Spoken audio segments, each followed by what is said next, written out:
Haleluya, haleluya. Shalom Bapak Ibu yang kasih dalam Tuhan yang ada di rumah-rumah. Semoga kita dalam keadaan sehat semuanya. Kembali kita dalam katekismus yang ke-34. Renungan ini biar menjadi berkat bagi kita semua.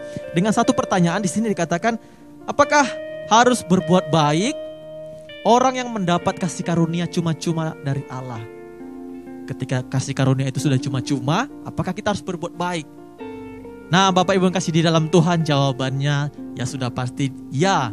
Harus Bapak Ibu di dalam Tuhan. Kita sebagai anak-anak Tuhan, walaupun sudah kasih karunia, kita diselamatkan, ada jaminan surga. Tetapi kan kita harus berbuat baik Bapak Ibu di dalam Tuhan. Ada perubahan di dalam hidup kita. Di sana dikatakan kalau kita memang mendapat kasih karunia, orang-orang yang sudah diselamatkan, berarti kita harus ada buah-buah di dalam hidup kita.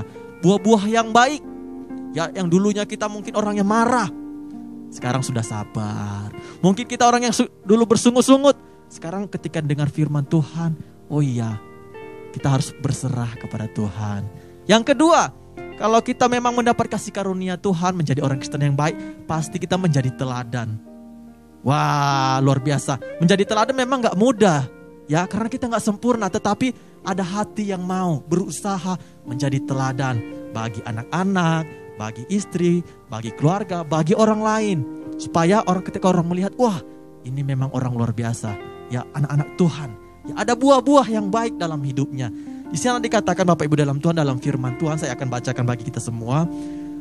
Dalam 1 Petrus 2 ayat 9.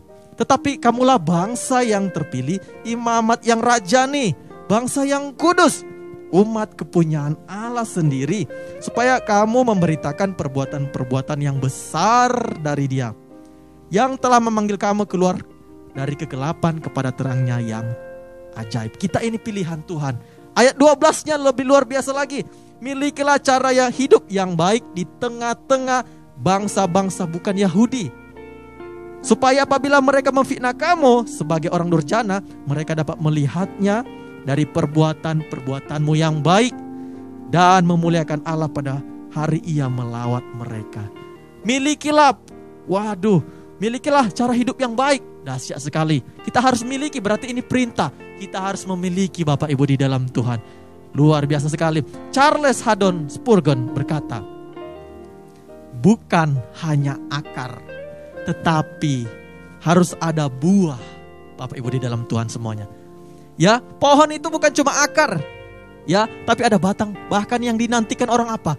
Buahnya Bapak Ibu dalam Tuhan. Akar itu berbicara pengetahuan firman Tuhan. Kita mengenal Tuhan, kita menjadi orang Kristen. Tapi tidak cukup mengenal saja. Harus ada buah-buah yang baik, yang dinikmati banyak orang. Haleluya. Ada lagi juga berkata Ligon Duncan. Di sana dikatakan, orang yang mendapat kasih karunia, menjadi anak-anak Tuhan, dipilih, mereka harus ada transformasi, ada perubahan dalam hidupnya. Ya, mungkin kita agak susah berdoa, malas berdoa.